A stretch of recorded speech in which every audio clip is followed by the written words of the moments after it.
Hi, I'm John Maxwell. When the top companies in the world are looking for trainers, speakers, and coaches, there's one name that stands above the rest, and that's Maxwell Leadership. Our certified team members have gotten proven results for companies all over the globe, and our reputation, I'm proud to say, is second to none. Some of our members have risen to the top of their profession, including the one you're going to meet today. I proudly introduce you to my friend Bob Fabian Zinka. Welcome to the Leadership and Success Podcast with your host, Coach BZ, where we help you lead with purpose and succeed with impact. If you're ready to grow into the kind of leader others want to follow, this podcast is for you. If you're determined to elevate your success and leave a lasting legacy, this podcast is for you. As my mentor, Dr. John C. Maxwell reminds us, everything rises and falls on leadership. Our goal is simple: to inspire you, challenge you, and equip you with insights that can transform the trajectory of your leadership journey. Welcome aboard to another episode of the Leadership and Success Podcast with Coach BZ.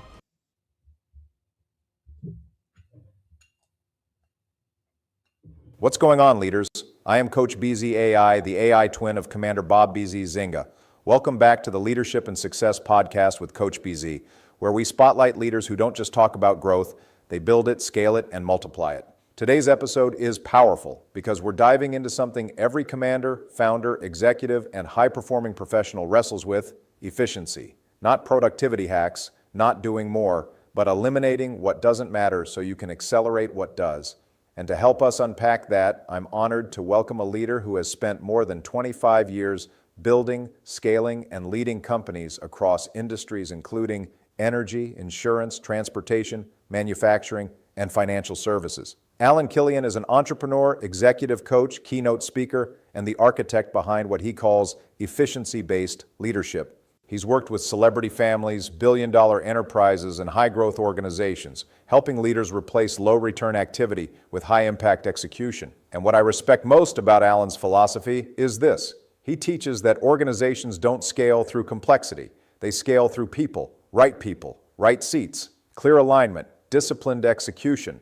In a world where leaders are drowning in meetings, emails, and competing priorities, Alan helps them reclaim clarity, and clarity creates acceleration. We're going to talk about how to identify waste inside your leadership, why scaling through process alone fails, what right people, right seats really looks like operationally, and how to win at work without losing at home, because Alan's leadership philosophy is grounded in 4 powerful pillars: faith, family, freedom, flexibility, and if you're a naval officer aspiring to command, a cybersecurity leader scaling teams, or an entrepreneur building culture under pressure, this conversation is for you. So grab your notebook, lean in, and get ready to level up your leadership. Alan, welcome to the Leadership and Success Podcast.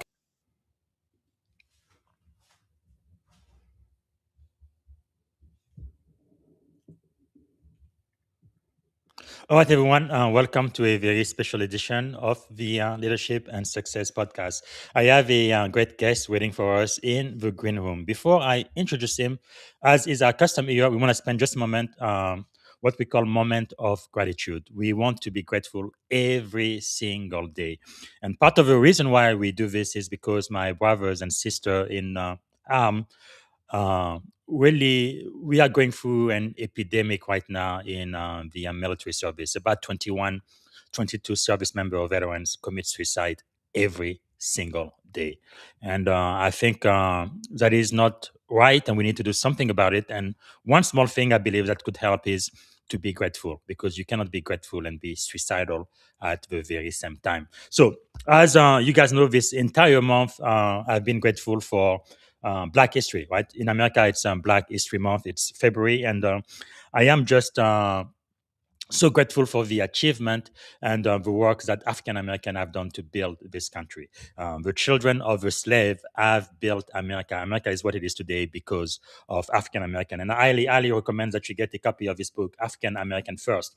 It's the famous, little known, and unsung triumphs of Blacks in America. So that's what I am grateful for every single day this month, because Black history is American history. All right, let me see if I can properly introduce our guest today. We're going to be speaking with Alan Kilian. He's an efficiency architect, people-first scale strategist, and purpose-driven performance coach. He has spent more than 25 years owning, scaling, and leading companies across industries, including energy, insurance, transportation, manufacturing, and financial services. So he's the co-founder of Level Up Leadership Accelerator, CEO and co-founder of Dream Chapter, and the owner of Kilian Consulting, executive and performance coach, and high impact keynote speaker. Alan is widely recognized for his philosophy of efficiency based leadership, helping organizations eliminate low return activity, align talent to mission, and scale execution through people, not bureaucracy. His keynotes are known as acceleration event, delivering real-time breakthroughs and practical tools leaders can apply immediately. So without any further ado, please help me welcome to the Leadership and Success Podcast, Alan Kilian. Hey, Good morning, Alan. How are you doing today? I'm wonderful. How are you doing? Great, great. We really are privileged and honored to be speaking to you today. What is one thing you are grateful for this morning? That's a great question. I have a lot of things to be grateful for, but at this stage in my life, getting ready to be 50 years old, I am really focused on my health. So Yes, very thankful for my health. Thankful for my family, my faith. that is so That's powerful. a very broad question. Yeah, because if you don't have your health, you have absolutely nothing. Uh, I injured my back ways back in the Navy, and I couldn't get out of bed for like 2 or 3 days. And it was like, no, it didn't matter how much money you put in my bank account. I would trade that in just for the ability to get off the bed. So your health is extremely important. And for those in the military, not just your physical health, but your mental health too. That's one thing I believe we tend to just overlook, and we don't really take care of our mental health. So again, thank you so much for being here, Alan.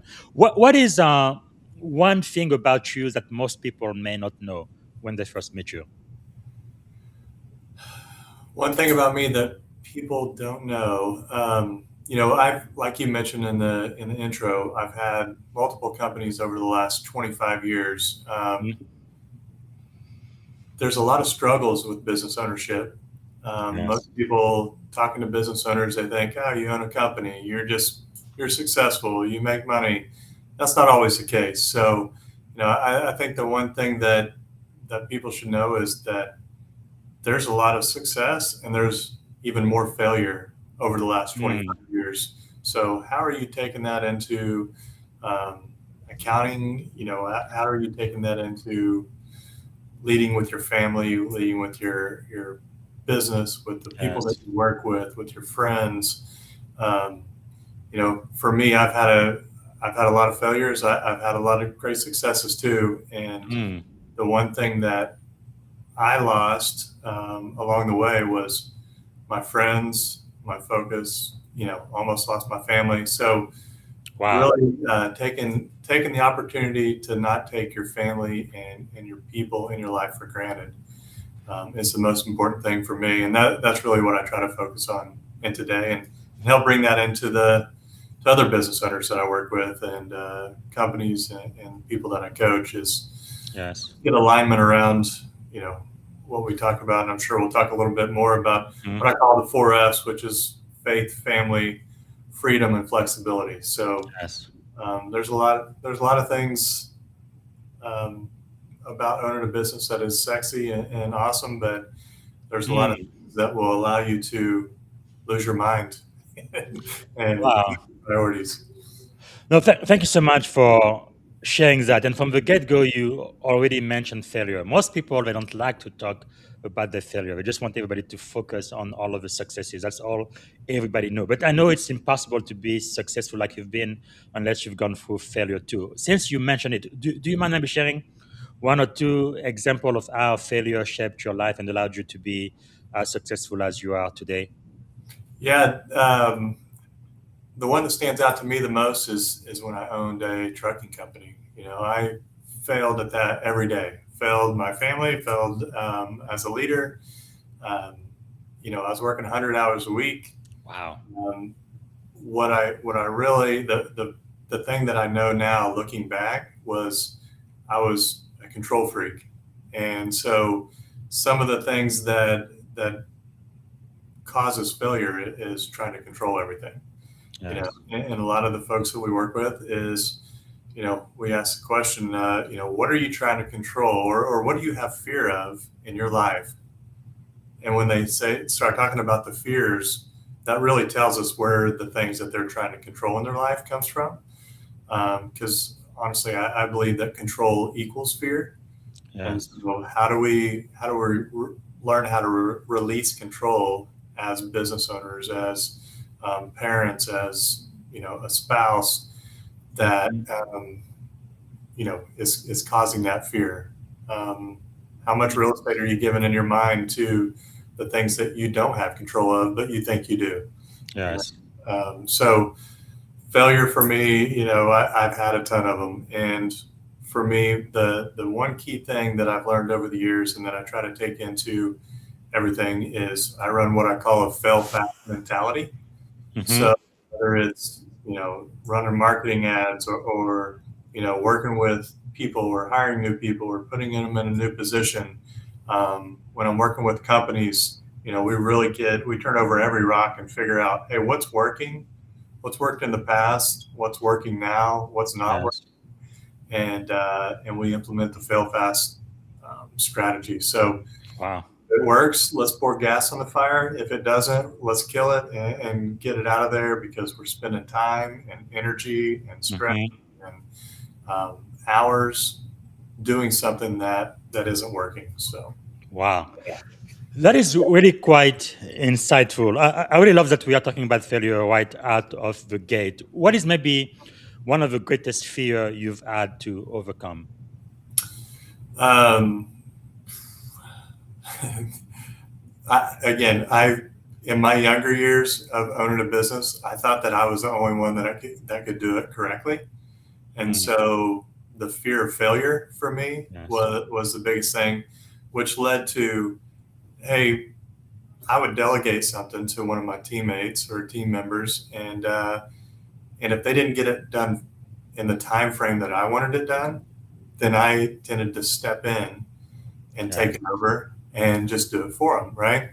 Well, what I was creating is a culture that said, well, I don't have to work as hard, or I don't have to get this done, because if I can't get it done, Yes. Alan will come in and do it.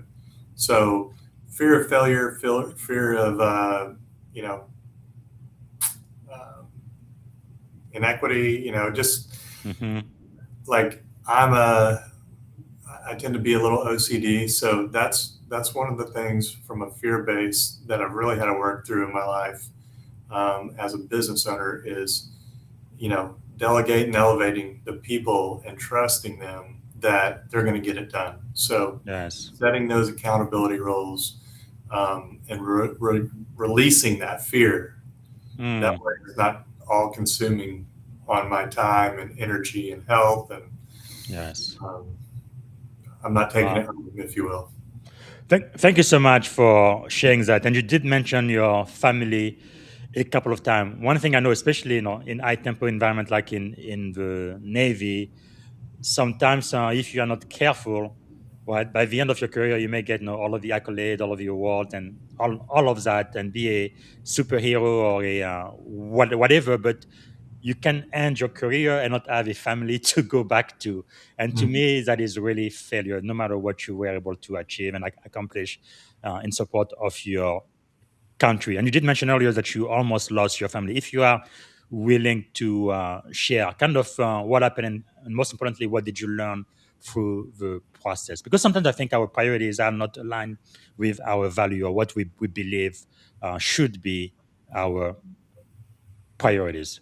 Yeah, and I think you hit on it. It's priorities. Now, I didn't have my priorities for my life were not aligned correctly. So when you step back and I think about, I wake up in the morning and my focus is on, you know, my companies. It's not on putting my family first. It's not on putting my faith first. It's straight to responding and to emails or texts or calls from my employees, you know. And then you go to the office and you get in that rut and you're doing that all day long. You come home, you know, I would come home and try to have dinner with the family, and as soon as I'm done, I'm right back to the office to work. It, it was just a tough time in my life where I didn't have my priorities straight, like you mentioned. And it about cost me, a lot of things in life. It cost me friendships, and it cost Mm, me, you know, intentionality. Almost cost me my family. And the reasons for that is because relationships, just like if you're selling to somebody, you have to nurture that relationship. yes. If you are friends with someone, you have to nurture that friendship. Um, Same thing with yourself. You have to prioritize what your relationship is with yourself and how you're Mm, treating yourself, how you're taking care of yourself. You know, I didn't work out. I was unhealthy. I was not in a great mood when I got home. It's a yes. waterfall effect, right? So prioritizing, you know, your family, your faith, your health, so you can, what my mentor says, and this is very common, but you can't pour out of an empty cup. Mm, So my cup was empty for 5 years, and wow. and it was, fortunately I have a incredibly supportive wife, and my kids were young, and she was a great support person in that time of my life, and understood that that's where we were. So Yes. Wow. That is so powerful. Thank you so much for sharing that. Now, I know entrepreneurship is not for everybody, but some people listening right now, they really feel that call. Can you maybe take us back through your experience? How did you get to become a serial entrepreneur, and what you believe it took for you to be successful, even though you had a lot of challenges? Like I said, I think it's 9 out of 10 businesses fail within the first couple of years or something. So what did it take for you to persist and to succeed? yeah, great question. I think the catalyst is I after college I went to work for a Fortune 500 company, and lived in a few different states in 3 years, getting promoted with them, and then had a guy that believed in me that I was selling to, and invited me to join their company, and I got to invest in that company when I was 25 years old, and that was kind of my first venture into it. So I had somebody that believed in me. Still, so thankful for him today. And Wow. when I did that, that kind of just spurred that entrepreneurial spirit in me. And from that standpoint, it was like, well, he told me after we sold the company, we built the company up, sold it in 2 years, and then served out a 3-year employment agreement with him. And I started talking to him about what my next steps was, and he was like, "You're not really employable, Mm, and if you're going to go try to find another job." And at the time, I didn't really know how to take that, but I think what he was saying is, just I tend to be opinionated at times, right or wrong. I was young, I was dumb, I was, yes. full of my own opinions that, I didn't listen very well at all. So, but I did have the work ethic growing up on the farm, and I think Mhm. that's where I was like, well, Wow. if I'm not an employable person, we'll just go figure it out. So, you know, Wow. thankfully, God opened some doors for us in 2010, and we took some chances and had the right partners in place, and Mm. had some success, and um, the rest was history. So. Yeah, that's what they say. Now, there are some people, for example, my wife, she's a solopreneur. She's had, I don't know, maybe half a dozen businesses pretty successful, but she mostly worked by herself, right? Because she can pretty much command herself, and she knows the expectation, kind of like you, doesn't want to delegate everything to everyone because she knows exactly what she wants and how to get it done, which is fine. But then for you, though, at one point you started hiring employees. That's a completely different stage of entrepreneurship. How was that for you? In the hiring stages, Yes. um, it's tough. So that's the toughest thing. It's capital intensive, right? And then it's people intensive. Yeah. Um, I remember with my trucking company, we went from one truck to 22 trucks in a year and a half, and Wow. I think we were running two shifts, 12 hours on, Wow. 12 hours off. And I think we went through, if memory serves me correctly, around 63 drivers, 65 drivers in Wow. the first 2 years. So I learned a lot through that. Yes. It's so you really have to invest in those relationships. Hmm. You really have to foster, and become a great leader, because in all business, especially today, Yes. people want opportunity to grow. They want opportunity to be promoted. They want opportunities to make great money. And in Hmm. order to do that, we have to create a culture and atmosphere that people thrive. Right. Yes. So finding some people, in my insurance industry, I took a chance on a lady that completely changed my life and just Wow. gave me so much faith in people. And that was in 2020, actually, Hmm. that I was trying to control everything. And she was the first one that like said, I've got this, Yes. step back, I'll take care of it. And then when you said, hey, this is what needs to be done, you didn't have to worry about it anymore. Yes. You just knew that she was going to take care of it. And she's been a Wow. great friend ever since. And, I sold that company a couple years later and helped And her to get a job with some friends of mine that she's still there with them. And she changed their lives as well. wow. So when you find good people, it's like, how do you surround yourself with people like that, Yes. to find more of those? So, Wow. That is really fascinating. I guess what is the most important lesson you learn through all of that, you think? letting go of control. Yes. Yes.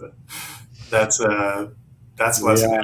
So many, so many of the people that I work with, mainly business owners, they start a company. They think, I want to be a business owner. I want to start a company. They do it. They start Mm. having success, and then once you start having success, it's like, well, this is all they know, right? Then they start Yes. getting busy, and they're in the trenches. Mm. And then they look back 5 years later and they're like, I'm working 60, 70, 80 hours a week, maybe 100 Yes. hours a week. I'm in the trenches. My Mm. priorities are well, and I need to find the right people. Well, what happened Yes. is they have control issues. Everybody Mm. had, most business owners I work with, that's the thing we're working on. How do Yes. you how do you get out of the control matrix that is keeping you from focusing on the things that are important to you, right? It's the people aspect. It's not having the right Yes. people in the right seats. It's accountability. So Wow. Thank you so much for sharing that, especially for people in the military. Command and control is something that's pretty much ingrained into us. Maybe that's the type of people we attract the most, but sometimes you do have to let go. So that's very insightful. Thank you. Now, yeah. when we talked about efficiency based leadership, that kind of sounds powerful, but what life or business experiences first shaped that philosophy for you?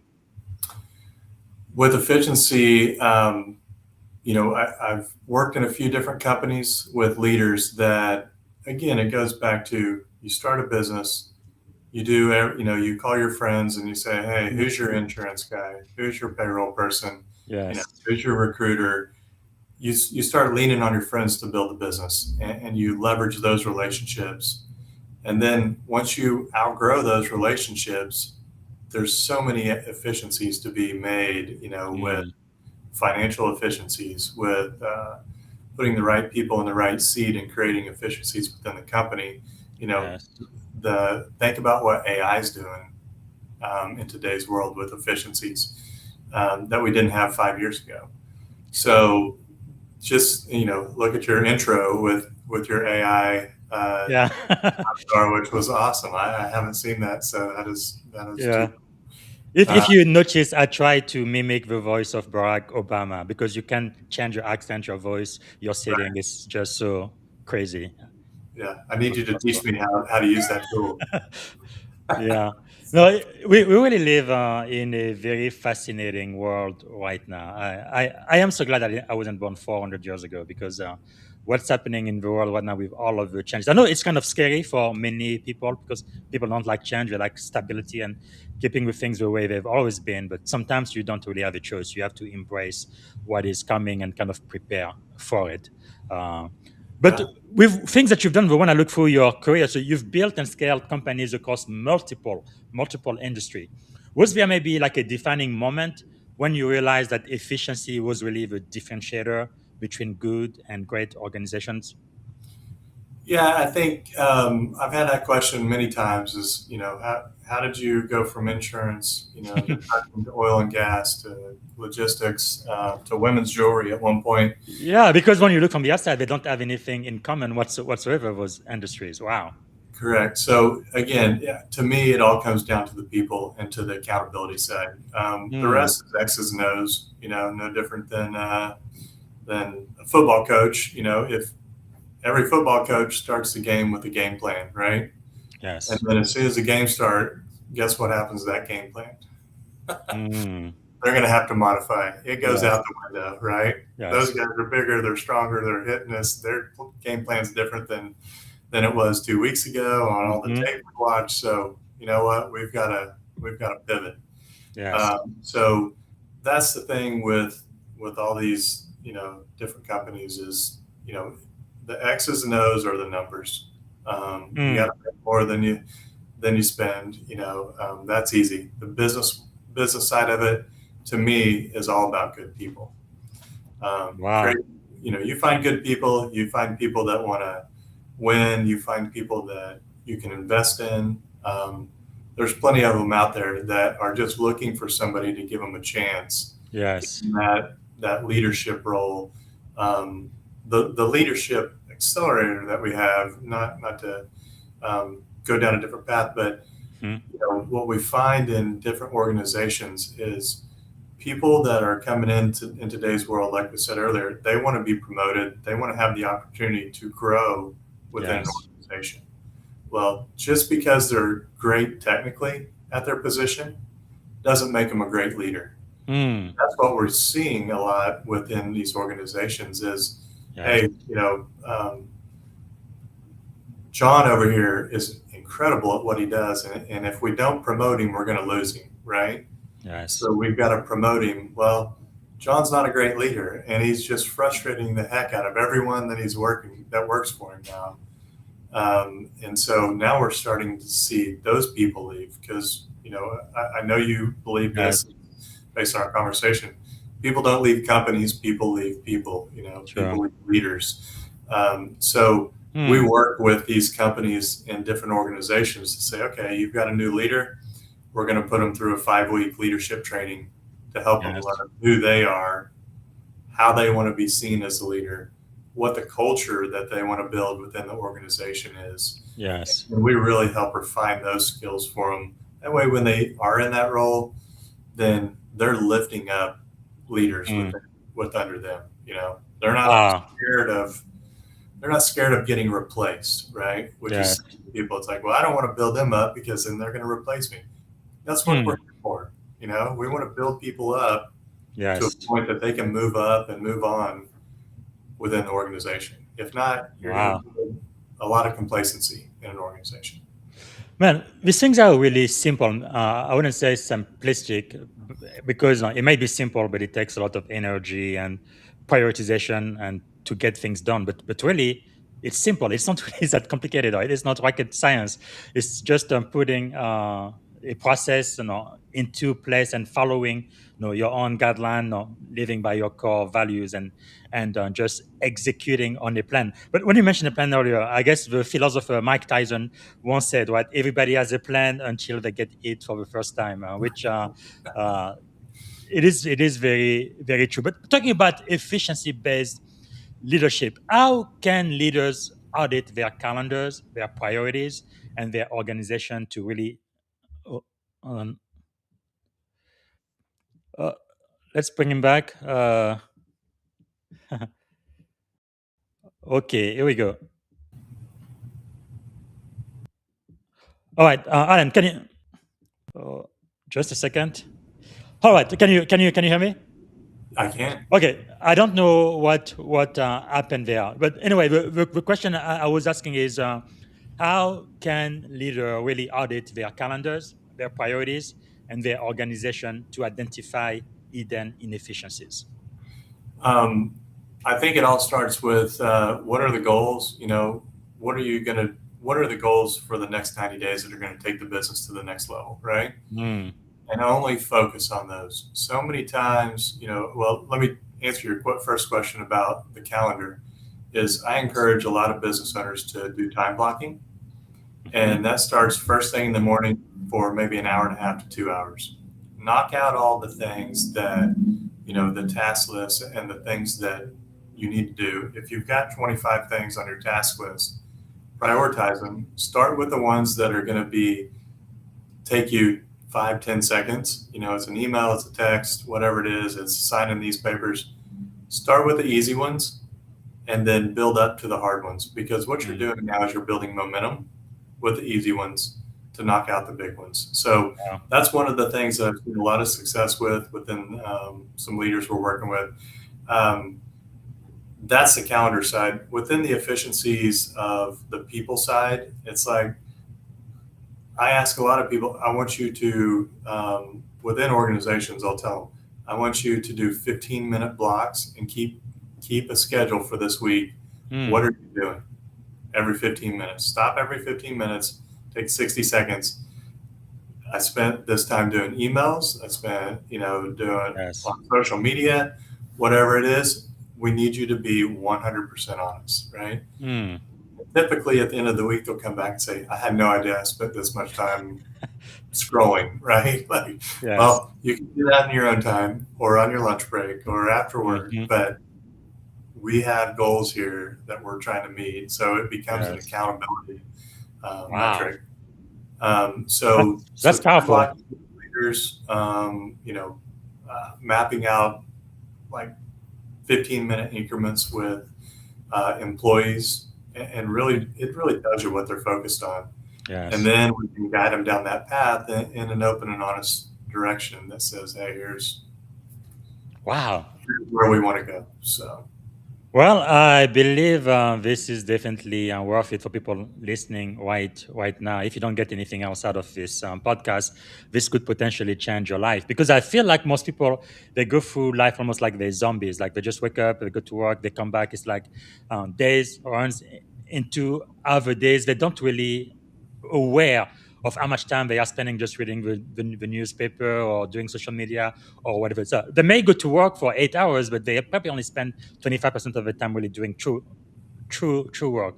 But when you become aware of that and you start really prioritizing your time, I love to think of the 80-20% rule. That's how I've lived most of my life. And the curriculum we have for this podcast last season and this season, 21 irrefutable laws of leadership. The one I really love is on law number 17. I think that's really what, if I have to think about it, that's really what made me most successful. The law of priority says leaders understand that activity is not necessarily accomplishment.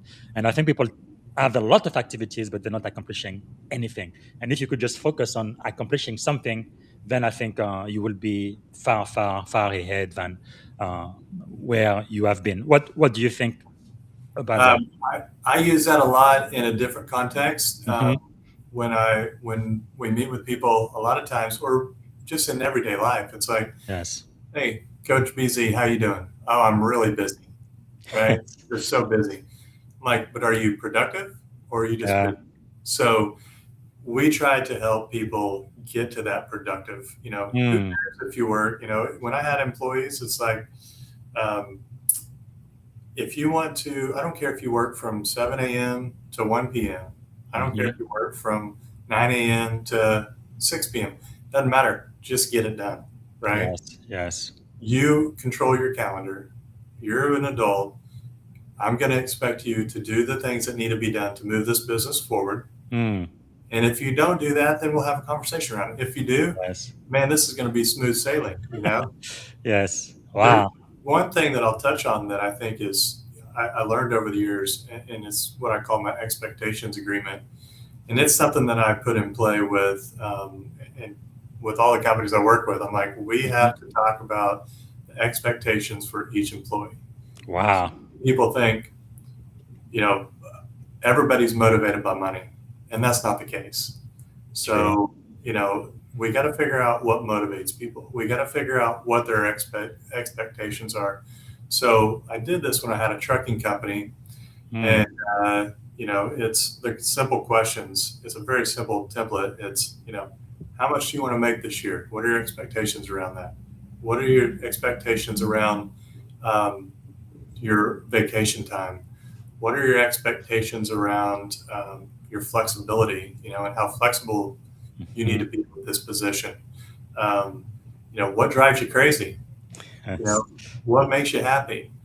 How can I support you? And so it's a list of about 10 different questions. I have them take it, fill it out. And I would do this, in the first interview, I'd say, get to know them. If I like them, we would send them home with that. And then the second interview, we'd walk through it, and it's, it's like, hey, I want to make $200,000 a year as a truck driver. Well, I can't fulfill that expectation for you. Okay? I'm just going to be very honest.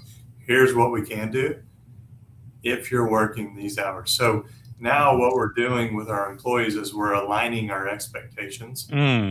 So every 3 months, if we have somebody that's off track, we can pull out the expectations agreement and sit down with them and say, I want to give you some encouragement here because I meet my expectations as a business owner. I'm giving you the work you need to make the money that you want to make, that you need to support your family. But you're not giving me the effort that you committed to me in your expectations, So we've got to get back on track, or we've got to go our separate ways, and so many times, I've had people say, I'm going to go my separate way, which is fine. I've had to let people go. So, and I've had people say, this is amazing. I didn't realize I was, this was where it was. They just lose focus, like, right?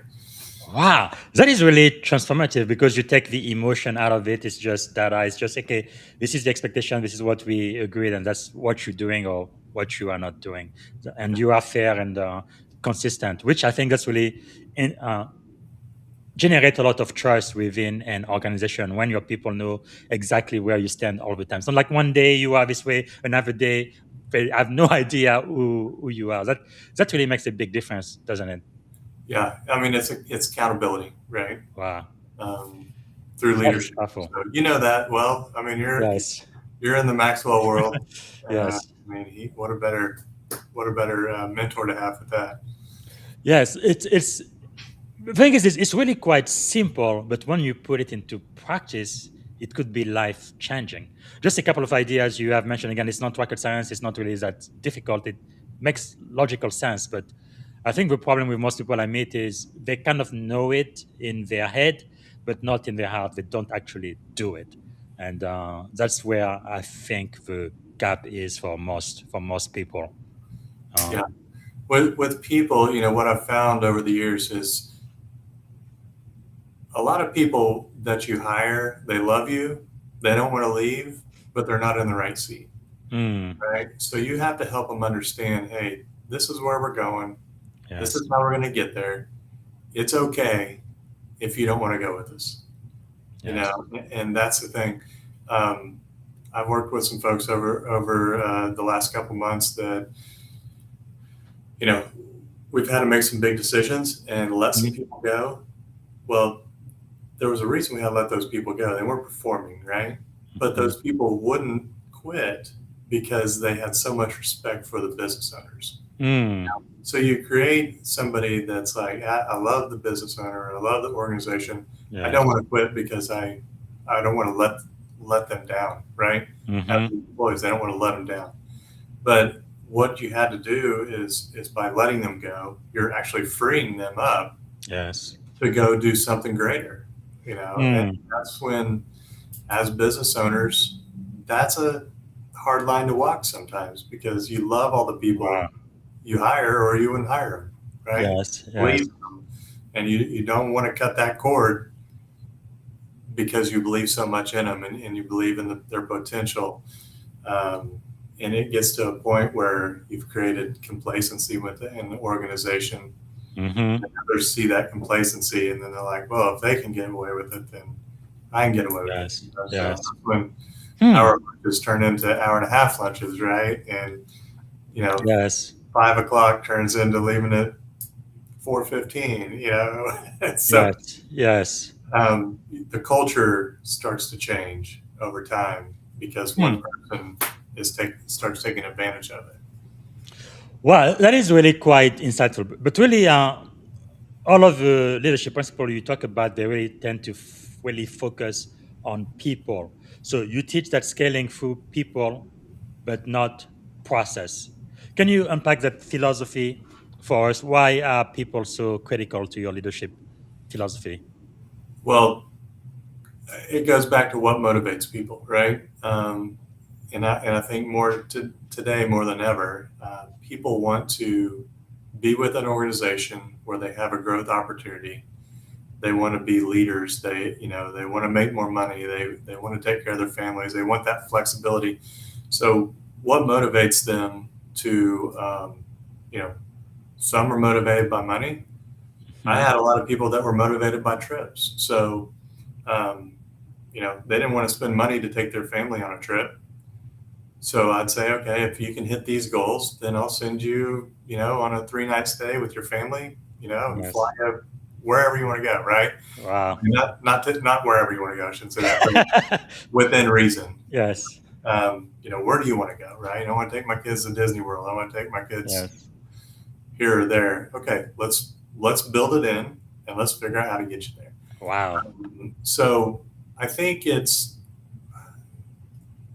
to answer your question, I think the people side of it is when you find people that you love and trust and you really invest in them and, they know your heart, they know where you want to go and how you're going to get there. They'll do anything for you, right? Because they know, like, if your kid gets sick, it's okay. Family first, right? Yes. Yeah. And really, really, really mean it, right? Yeah. What is Pastor Groeschel talks about? People.